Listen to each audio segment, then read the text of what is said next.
When a loved one is murdered, we trust the system to find justice.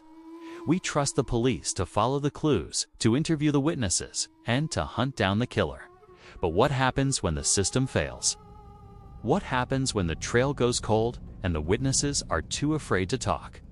How far would you go to find the person who destroyed your family? Would you be willing to step into the killer's world, to learn his language, to befriend his allies, to gain his trust? This is the story of a family who, consumed by grief and a burning need for revenge, refused to wait for justice. They decided to hunt the killer themselves.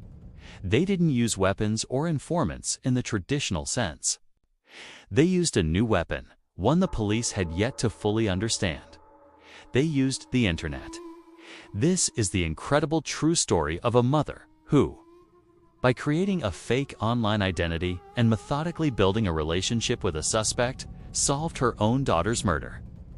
Our story begins on a tragic night in Riverside, California. February 28, 2006. Crystal Theobald, a 24-year-old mother of two, was a vibrant young woman with her whole life ahead of her. That evening, she was driving in a car with her mother, Belinda Lane, and her brother. They were just running errands, a normal family on a normal night. But in their neighborhood, which was plagued by gang violence, normality was a fragile thing. Unknown to them, members of a local gang, the 5150, were on the hunt. Their target was a rival who had reportedly shot at one of their members earlier that day. They were driving around looking for payback. The car carrying Crystal and her family was a similar model to the one their rivals drove.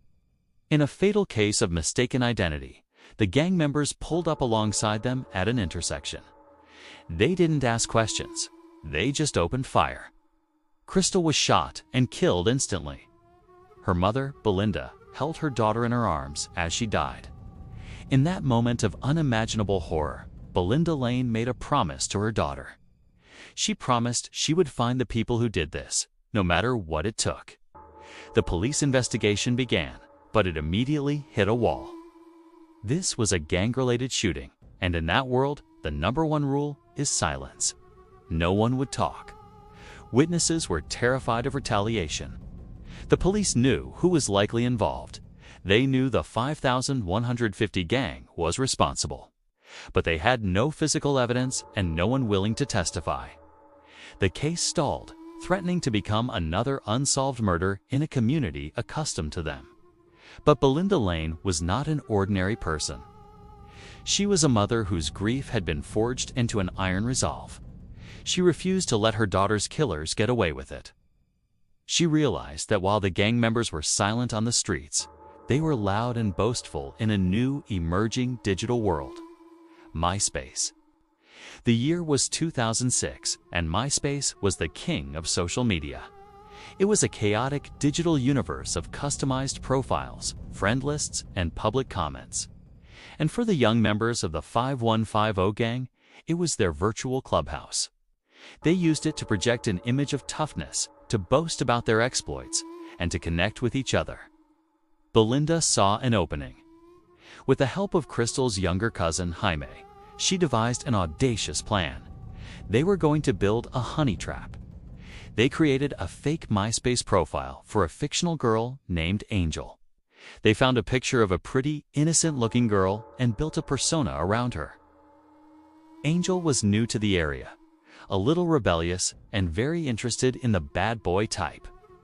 Their goal was to create a digital identity so believable that it could infiltrate the gang's inner circle. They began by adding friends of the suspected gang members, slowly building a network of connections. They would leave comments, send messages, and patiently, methodically, work their way up the digital food chain. Their primary target was a young man named William Joke Sotelo. The police suspected he was the driver of the car on the night Crystal was murdered. Belinda and Jaime, posing as Angel, sent him a friend request. He accepted. And so began a bizarre, high-stakes digital relationship.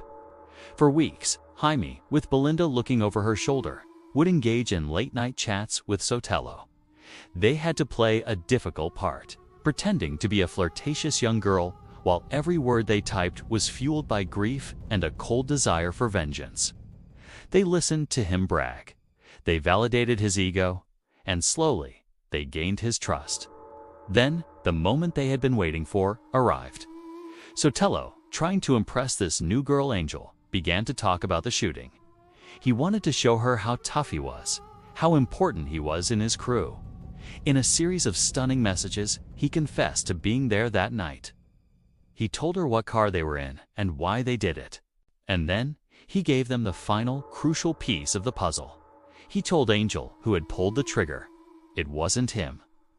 The shooter, he wrote, was a fellow gang member named Julio Heredia, whose street name was Lil Killer. Belinda Lane finally had a name. She meticulously printed out every single MySpace conversation, every photo, every connection. She had built a complete digital dossier of the crime. She took this mountain of evidence to the Riverside Police Department. The detectives were stunned. A grieving mother had done what they could not. She had broken the code of silence. Armed with this confession, the police now had the leverage they needed. They arrested Julio Heredia. The MySpace conversations were the centerpiece of the prosecution's case. Faced with the digital evidence, some witnesses finally began to talk. In 2011, Julio Heredia was convicted of first-degree murder and sentenced to life in prison. But the story wasn't over. William Joke Sotelo, the man who had confessed online, the man who had driven the car, had vanished. He had fled to Mexico and was living as a fugitive. For another decade, Belinda Lane did not rest. She worked with authorities, appeared on television shows, and used social media to keep his face in the public eye. Her relentless crusade finally paid off. In 2016, after 10 years on the run, William Sotelo was captured in Mexico and extradited back to the United States to face justice. He, too, was convicted for his role in Crystal's murder.